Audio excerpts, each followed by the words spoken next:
NEET പരീക്ഷാഫലം പുനഃപ്രസിദ്ധീകരിച്ചപ്പോൾ ഒന്നാം rank ലഭിച്ചിരിക്കുന്നത് കണ്ണൂർ സ്വദേശിയായ ശ്രീനന്ദാണ്. ശ്രീനന്ദ് നമുക്കൊപ്പം ചേരുന്നു. ആദ്യം തന്നെ അഭിനന്ദനങ്ങൾ. ഇതിപ്പോൾ വലിയ കോടതിയൊക്കെ കയറിയതിന് ശേഷമാണ് വീണ്ടും ഈ ഫലം വരുന്നത്. അപ്പോൾ വീണ്ടും ഒന്നാം റാങ്ക് കിട്ടുമ്പോൾ എത്രത്തോളം സന്തോഷം? വളരെയധികം സന്തോഷം തോന്നുന്നു. ഇന്നലെ ഇവിടെ സാറുമാരും പാരൻസും ഒക്കെ ആയിട്ട് നല്ല ആഘോഷമായിരുന്നു ഇവിടെ. അത്രയ്ക്ക് സന്തോഷമുണ്ട് എനിക്ക്.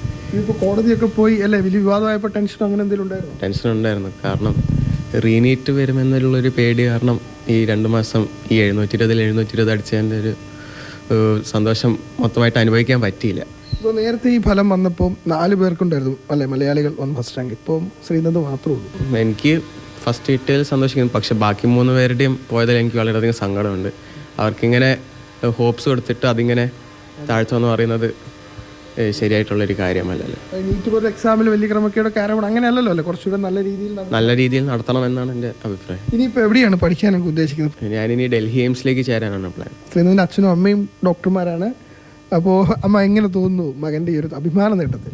വളരെ സന്തോഷമുണ്ട്.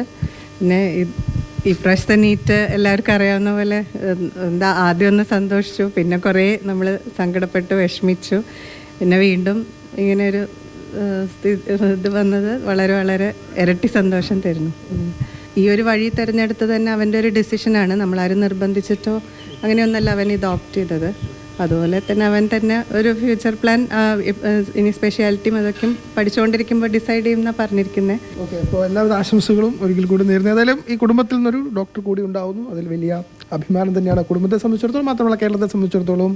ഒന്നാം റാങ്കുകാരനായി കേരളത്തിൽ നിന്ന് ഏക മലയാളി അത് ശ്രീനന്ദാണെന്ന് പറയുമ്പോൾ കണ്ണൂരിൽ നിന്നും ഷാജു ചന്ദ്രപുരയ്ക്കൊപ്പം ഫെലിക്സ് മാതൃഭൂമി ന്യൂസ്.